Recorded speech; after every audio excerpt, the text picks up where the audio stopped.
ყველაფერი რაც უნდა ვიცოდეთ ამ ტრენაჟერზე იქნება ამ ვიდეოში. ამ ტრენაჟერს შეცდომით ეძახიან ხოლმე ჰიპერექსტენზიის ტრენაჟერს, რაც რეალურად ესე არ არის, ქვია ექსტენზია. მოგვიანებით ვნახავთ რა განსხვავება ამ ორ ვარჯიშს შორის და რომელი უფრო უსაფრთხოა ჩვენი სხეულისთვის.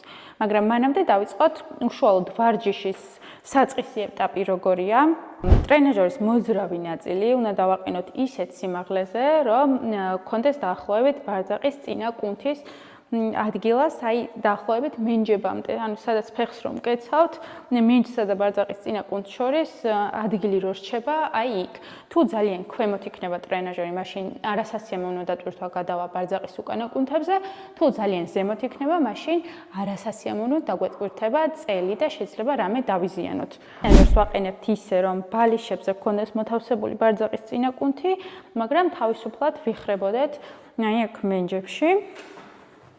თავსდებით ასე, ხელებს ვიწყობთ ან გულზე გადაჯვარედინებულად, ან თავს უკან, ეს უფრო გართულებული ვარიანტია, მუხლებში ვართ ოდნავ რბილად, წვივები მოთავსებულია მეორე უკანა ბალიშებთან ტრენაჟერის. ჩასუნთქვისას ნელა დაიწყეთ წელში წინ გადახრა, ზურგი გვიჭირავს სწორად, გადაიხარეთ ტანსა და ფეხებს შორის 90 გრადუსამდე, სანამ არ იგრძნობთ ბარძაყის უკანა კუნთების დაჭიმულობას და არ შეატყობთ, რომ აი უკვე იხრებით მხრებში. არ უნდა მოიხაროთ ოღონდ, სანამ მოხრას დაიწყებთ, მანამდე ამოდიხართ უკან. აუცილებლად მოერიდეთ მკვეთრ მოძრაობებს, წინააღმდეგ შემთხვევაში აუცილებლად ზურგის არეში რამეს დაიზიანებთ.